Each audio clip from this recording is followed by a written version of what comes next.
What's going on there, YouTube, and welcome back to another comic book video. Okay, so we are finally here, guys. We are finally going to dive into the X-Tinction Agenda. And really, it's only been a week since we had covered Days of Future Present. The last crossover, we talked about the X-Men on my channel. But now it's time for the next X-Men crossover. Now, when it comes to the X-Tinction Agenda, you got X-Factor, you got the New Mutants, you got the X-Men. They're all here again for another massive crossover. Now, here's the thing. This entire story arc is about our heroes going up against the country known as Genosha. Now, we have actually talked about Genosha in the earlier parts of our coverage over the X-Men. Now, when it comes to Genosha, it's this small country in Africa, the small island in Africa, where they advertise the idea that they are a perfect country, that if you go there, you don't want to leave because how great it is to be in that country. But in reality, if you are a mutant and you go over there, you are automatically going to be turned into a slave to help build up their economy. Now, the rest of the world, they had no idea that Genosha was doing that, but the X-Men found out because some of their own team members were actually taken over to Genosha, and the rest of the team had to go save them. But also they freed some of the slaves in the country. Now, the slaves they freed, it was a very small number. But for Genosha, it's still a problem. And so to them, they called that an attack against their country. The X-Men had attacked their country, even though what they are doing is technically wrong. And so right now, it's Genosha saying, we are coming after the X-Men for what they did to our country. Now, when it comes to the American government, they're going to get involved, but I'm going to save that for later on in this video. First, I want to focus on the X-Men. Now, the opening pages of this book does remind us that around this time in Marvel Comics, Storm was actually a child again. She was de-aged back into a child, thanks to, well, a character known as the Nanny. Now, when it comes to the Nanny, she is this very interesting character where she had this belief where she had to go out of her way to help protect other people. Now, at first, it was children, but then down the road, it was young adults. Now, when it came to Storm, she realized that Storm had too much willpower to allow her to take over her mind. And so you had the Nanny turn Storm back into a child again. And so after doing that, she was hoping to take over the mind of Storm. But unfortunately, her plan did not work out. Now, we see Storm in the Danger Room with Jean Grey. And the reason why, because the X-Men and the New Mutants are trying to figure out where Storm is at right now when it comes to her powers. Because yes, even though she has been de-aged into a child, she still has the mindset of a grown woman. But her powers are now brought back down to the point where she would first receive her powers as a teenager. And so they're trying to see how strong she was back then when she had first received her powers. Now, in the Danger Room, this is also her and Jean Grey rebuilding their connection once again. Because before Jean Grey was supposedly the Phoenix and Dark Phoenix, Storm and Jean were very close. But even after Jean came back to life, it took a very long time for these two characters to sit down with one another and rebuild their bond with one another. But right now, you have the two being able to see where is Storm actually at when it comes to her powers, while you have Forge, Banshee, and also Stevie Hunter kind of seeing where else Storm could possibly go with her powers.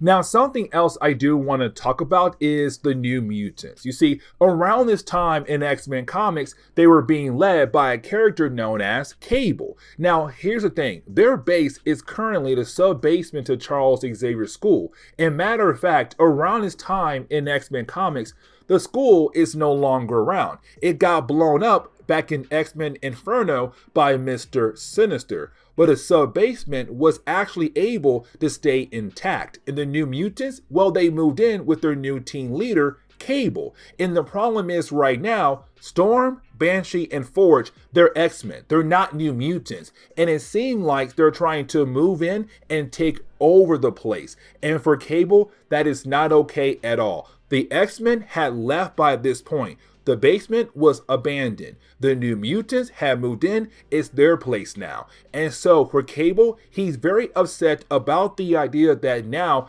he has to share his home with the X-Men again, even though it was his first, and now the Danger Room cannot be used as freely as it was before they arrived.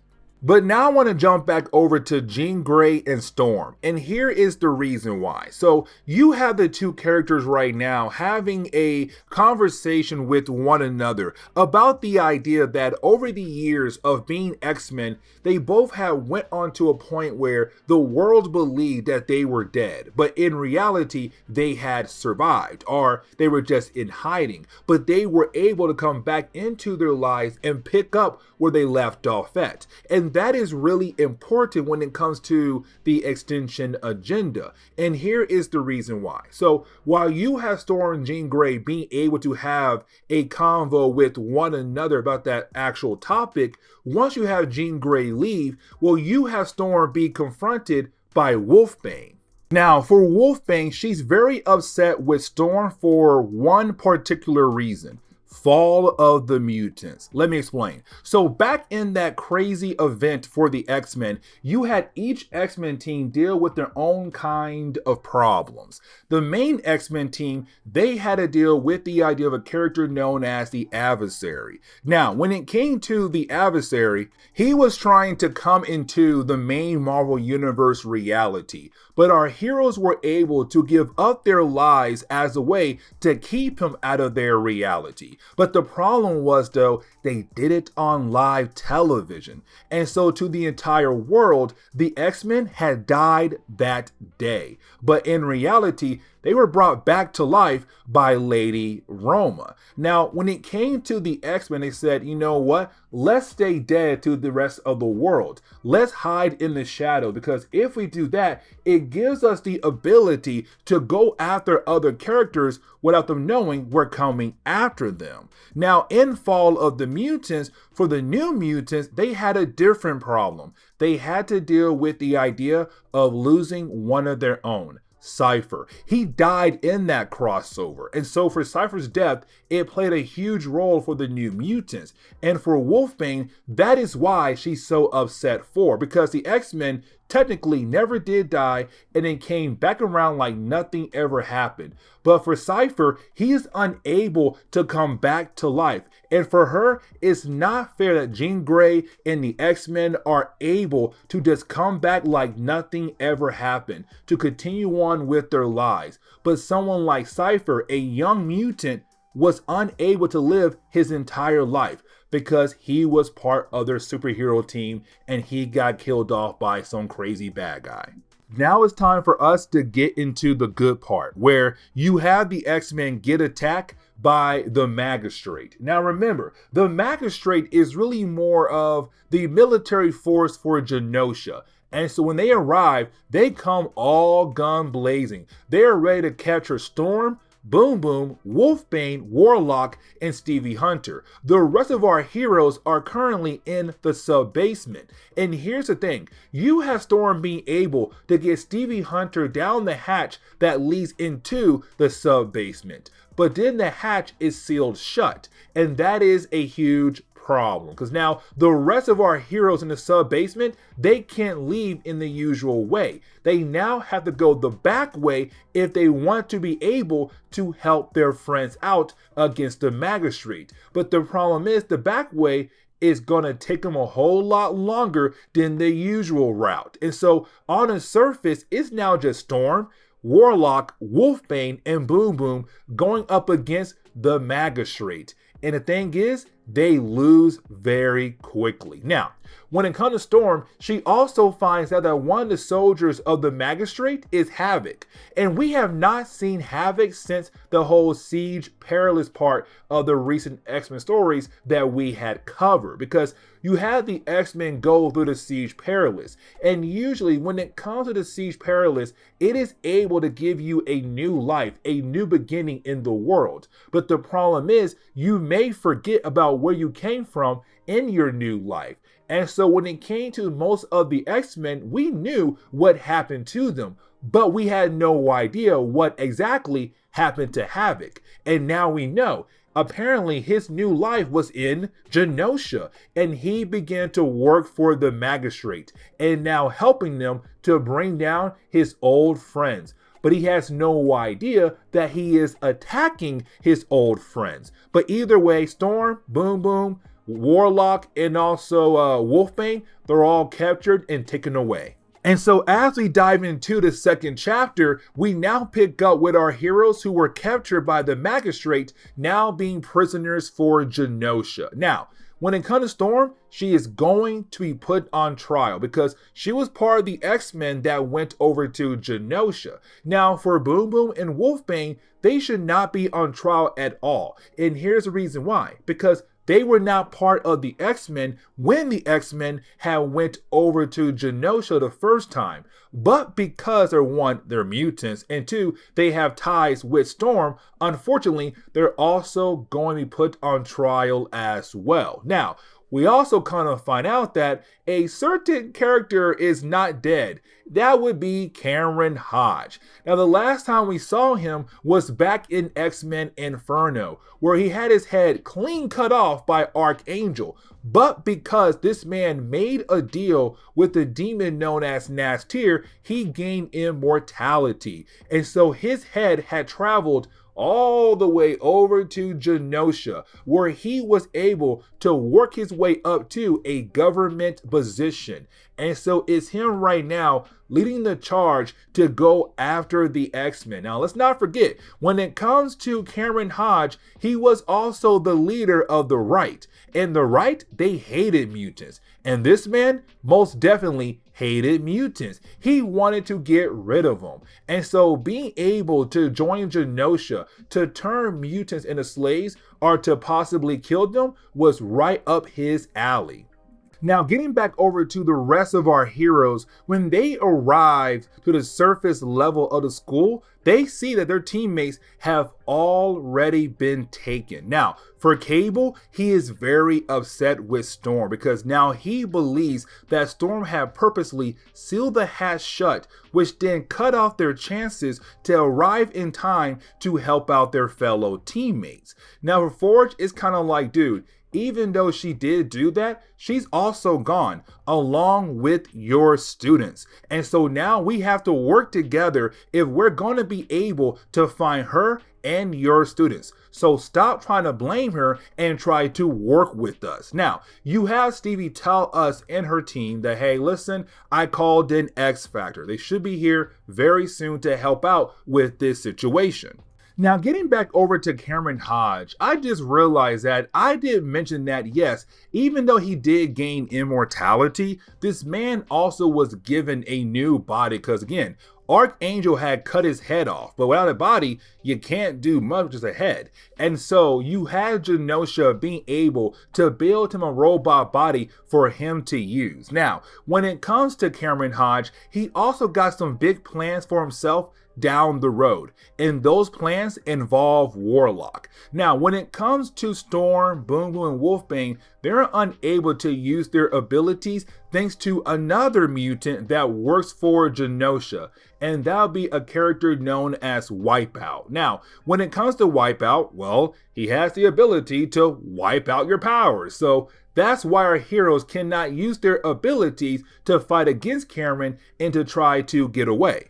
Now, there is another character we have to talk about, and that would be David Moreau. Now, when it comes to David, he was the original bad guy from Genosha that the X-Men fought against the last time they were on this island. You see, when it came to David, he was able to build a test for the country. You see, anytime somebody turned 13 years old, they were given this test to see if they had the X gene. If they had the X gene, meaning that they were a mutant, they would basically be brainwashed and turned into a slave for the country. And that was his job for the entire country. Now, the last time the X-Men came here, well, they caused a lot of problems with him. And so, yes, even though he's down to get payback against the X-Men, he's also very upset with Cameron Hodge. And here's why. Because he finds out that Cameron has taken Warlock into his own personal lab. Now, he believes that Warlock is also a mutant like Storm, Boom Boom, and Wolfbane, not knowing that Warlock is not really a mutant. He's an alien. And so you have Cameron saying, listen, Warlock is not a mutant. He will not be a slave for our country. Instead, I'm going to use Warlock for something completely different. Now, when it comes to Warlock, he realized that Cameron and also David are too busy having a conversation to notice that he's going to try to sneak away, which he is able to do. Now, I just realized that I did not mention that Richter is also a prisoner as well, alongside with Storm, Boom Boom, and Wolfbane. Now, when it comes to Richter, there is a lot of bad blood between him and also Cameron Hodge, because Cameron did the man dirty in the early days of X-Factor comics. He was actually a prisoner of the right. Either way, when it comes to Warlock, once he gets back to the cell, he is able to depower the cell to allow our heroes to escape. But here's the problem though. Warlock used too much energy to depower the cell down, and so unfortunately he no longer has the ability to travel with them, and they have to leave him behind, which honestly he is okay with that idea, because at least they're able to get the heck out of there and to find a way to contact their teams to save the day. And so he says, leaving behind, but hopefully I'll be able to meet back up with you. Now for Wolfbane, this is going to be a problem. Because after a while you have our heroes trying their best to find a way out of this whole building, you then have Wolfbane and Richter split up. Now, by this point, Wolfbane and Richter are actually a couple. She was able to move on from the idea of Cypher's death and find new love, which is Richter. But right now, she's very worried about Warlock. And she says, listen, go ahead and go without me. I'm gonna go back and try to save Warlock, which she does try. Now, when it comes to Cameron Hodge, the reason why he wants Warlock so bad is because Warlock has the ability to give other people the transmode virus. Now, the transmode virus technically turns someone into a techno-organic being. And for Cameron, he wants to be that, because once you become that kind of being, you are really powerful. And so he's trying his best to actually fuse with Warlock to gain the transmode virus. But the problem is, Wolfbane gets involved. She tries her best to save Warlock, but while doing that, something happens to the point where you have Warlock just disappear. But unfortunately for Cameron Hodge, he now lost his chance to be able to fuse with Warlock. And for Wolfbane, even though she tried to save Warlock, she technically did stop him from being able to fuse with Cameron Hodge, but now he disappeared. And so we're left to believe that he's also now dead. He's also gone. And for Wolfbane, that hurts a lot. She lost somebody else that she cared for. Now, when it comes to Genosha, they do make an announcement about the idea that they had killed off Warlock. You see, they're saying that they were able to capture some of the mutants of the X-Men who had committed crimes against their country. Now, when it came to Warlock, he tried to escape, and unfortunately, it led to his death. But the rest of their prisoners are still around, and they show a picture of Wolfbane on live television for the entire world to see. Now, by this point, X-Factor, the rest of X-Men minus 3 characters, and the New Mutants are all there watching TV together, and now they know that Genosha has taken their friends, and now they are prisoners. They also now know that Warlock is dead, and are now wondering what could possibly happen to the rest of their team.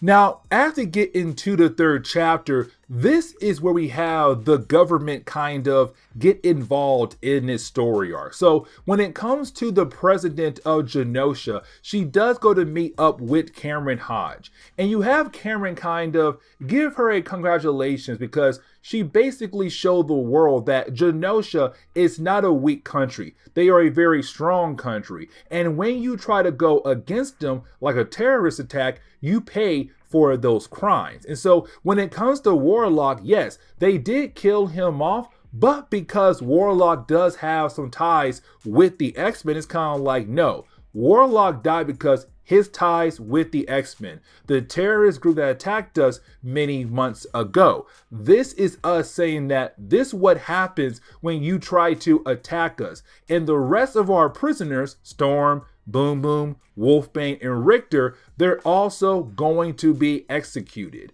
Now, when it comes to David, he also walks into the room and he is very upset because right now he looks like a fool. Really not just him, but the entire country, because technically the other prisoners had escaped, and right now they have the ability of getting out. And if they do get out, it could bring more problems for this country. Now, for the president, she tells them, listen, we have to work with Cameron Hodge here because he has the ability to give us what we want. Now, we have no idea what she is talking about, but we can tell it's something very important. So even though Cameron right now is completely insane, they have to work with him. Now, when it comes to the rest of our heroes like X-Factor, the New Mutants, and also the X-Men, they're heading over to the White House to talk to Val Cooper. Now, Val Cooper, she is in charge of the superhuman affairs for the country. But right now, it's Cyclops and the rest of his team right now wondering what to do here, because why would Genosha cause an international incident like this? And also, what would happen for our heroes if they get involved? Because technically right now, this is between two countries, America and Genosha. But America cannot get involved for a very special reason, and that would be money. Let me explain. So when it comes to America, they owe Genosha a lot of money. And I'm talking like possibly millions or billions of dollars. And so Val Cooper, she said, we cannot get involved because technically we are in debt with that country. If we get involved, it could cause a whole lot more problems with us and other countries down the road. And so for America, really Val Cooper, she's saying, listen, we're going to give you the ability to go over to Genosha to get your teammates back, but we are unofficially helping you out. But in reality, we are helping you out by giving you a ton of information that could possibly help you once you do arrive over in Genosha. But like I said, you cannot say that you have the backing of America because technically you don't. But in reality, you do, because what they are doing right now is completely wrong. Yes, you may be mutants, but you're still looked as American citizens. And so when they went out of their way to kidnap those heroes, they kidnapped fellow Americans. And that is a huge problem. So here's all this info, and hopefully you were able to use it to find a way to save your friends, but to also bring down Genosha. Now, once you have our heroes arrive to Genosha, well, that is when they are attacked by the magistrate. Now, for our heroes, Cameron Hodge knew that they were coming because, again, he knew that sooner or later they would come to save their fellow teammates. But his main goal is to take out the mutant race, but his main goal is to go after Archangel because Archangel had cut off his head back in X-Men Inferno. Now, when our heroes arrive on Genosha, they are attacked by the magistrate that's being led by Havok. Now, Havok, he's the first one to attack our heroes. Really, he attacks Cyclops. Now, when it comes to Cyclops, he's kind of like, that blast should have done some damage to me. but unfortunately, I am okay. Not unfortunately, really, fortunately, I am okay. But the thing is, my clothes are completely ruined. Now for Cyclops, he turns around and blasts Havok right back. Now at first, he has no idea that he's fighting against Havok. But after a while, he realized if my powers are not working on this person and his powers are now working on me, that means it's my own brother. And of course, he was right. It's Havok.